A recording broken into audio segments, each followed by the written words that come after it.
Not for what you've done to me, but what you have done to the cause of God.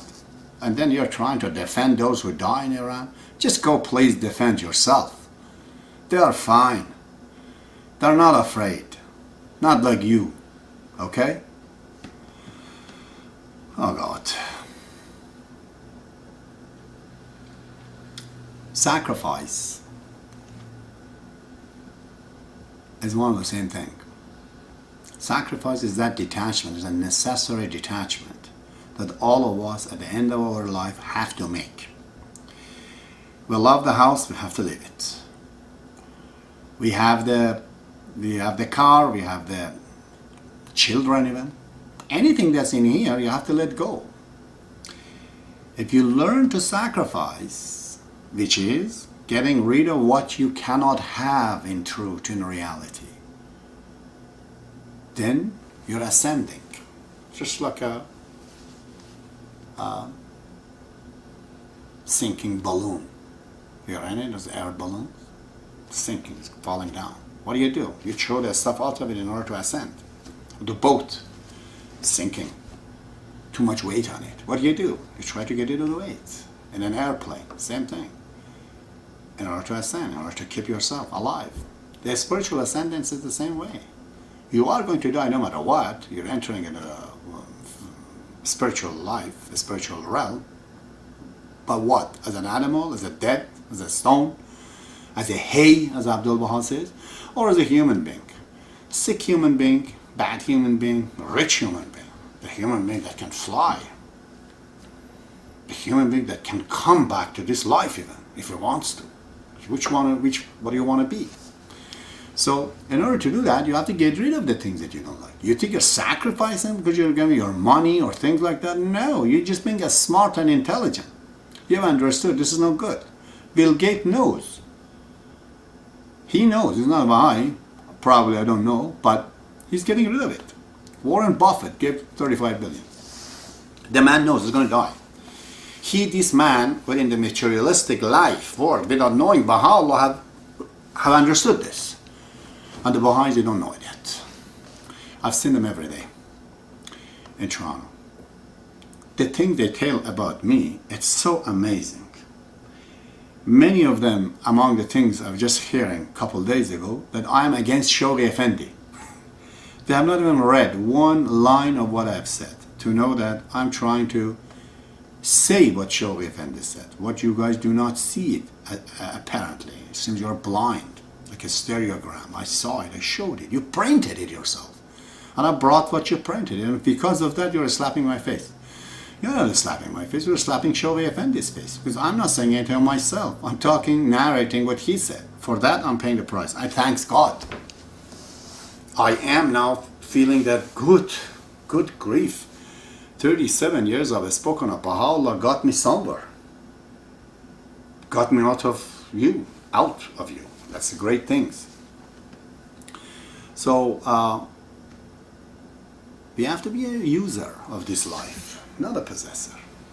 I used to remember that. As a child, I remember these things. We're in a train, and the train gets boring, we're in the cabin. I wasn't an adult, maybe I was 17, 18. But as a little children, they fight over the handle of the door. The child says, oh, this is my handle. And the guy says, no, that's my handle. And they're fighting over things. And adults, they're smiling. Because we know the train is going to be next hour getting down and everything has to be left here and gone. Aren't we all like this? In this train, every day changes our face, our life. We see our attaching ourselves to every damn things in this world. I want to take all of that with us on the next life. You are like a person who wants to pass the door, but he has a big, huge robe, like some of these queens when they marry. So she can't get out of the door. Door locks, and her clothes, is stuck in the door, and she dies. She has to cut the clothes, cut her hands, something to get out. Many of you guys, when you die, because of your attachment to this life, attachment is a spiritual, it's not physical. The act, the fact of attachment is there, but the object is not a spiritual. Object is material. So it's like hooked to your body, like a big hook inside it, and you have to let go. What is going to happen? You tear your flesh off. When you die, you tear your soul. The soul has to leave, but it's attached to all these things here. He has to tear himself apart to let go of the car, of the house, of the kids, of this, of that, of so many things.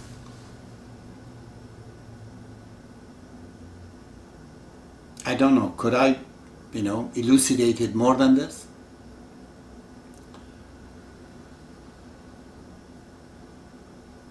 What martyrdom?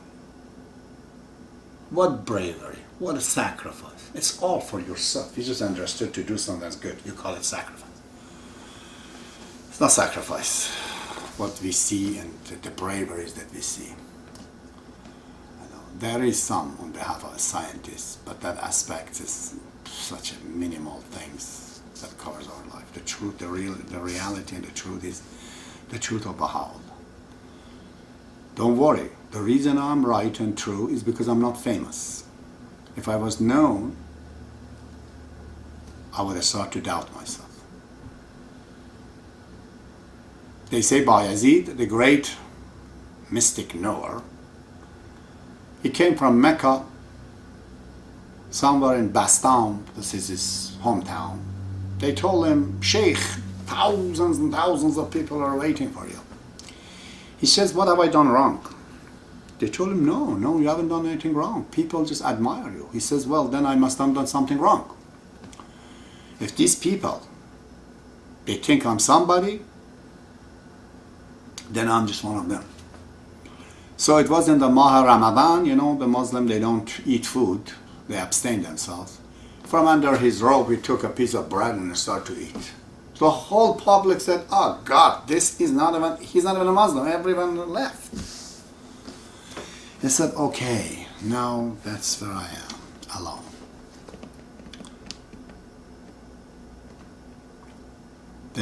Your enemies, dear Baha'is, are those with the ties and suit and big names in Israel, right there, right now, at Universal House of Justice serving, and there.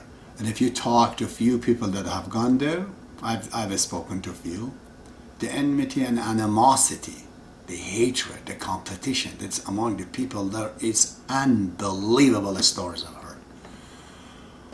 It is the real black hole there. So, I have no desire to be recognized by you. You're incapacitated to recognize me. You do not know that. But I have to say these things for the people of the future, at least.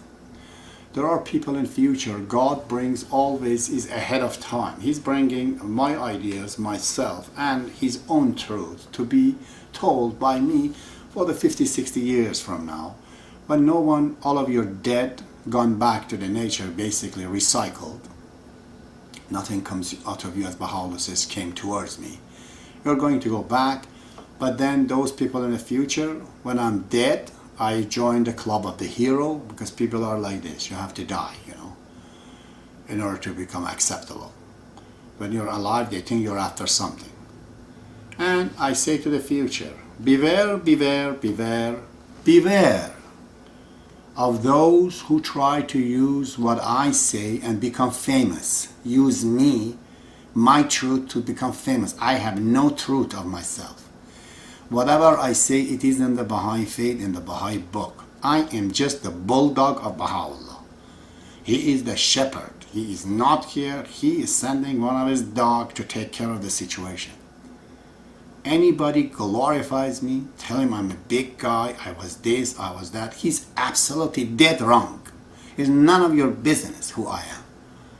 You just take the truth, you know what it is, it's called Baha'i faith, and try to implement it and spread it. Do not quote me and do not bring my name up. Those who do that, they are trying to become famous. They're trying to use the dead man's name and effort in order to attach themselves to the truth. This is the story of the religious people of always. They're like that in Iran and other places. They have no truth themselves. They're taking mortgage from Muhammad and they bring his name up in order to become famous. If they call themselves and they say that, no, we are talking our own word, never mind Muhammad, I am the new prophet of God, people put them right in toilet. But these sons of a gun, they are smart. They attach themselves to Jesus Christ and to Muhammad and to Buddha and to the prophets of the past because they have no truth of themselves. They mortgage it from there and they sell it back to you and they become famous. Don't let nobody to use me and my words and anything I have said, especially my name, to bring it up 50 years from now, okay? To try to defend himself. If somebody is infatuated with me, tell him, if you're so right, go find Abbas today. Find the guardian of the time. The Shaykh Effendi said they're always there. If you could find him, the guardian of the time, based on science and logic, not some hallucinating ideology, convoluted ideas. No, have a reason, completely recognize him. If you could recognize your guardian of the time, then you truly have understood who I am. Then you're yourself as good as me. But you just want to always worship those who are dead. Don't use my name for that purpose, please. I'm smarter than you, okay? So long.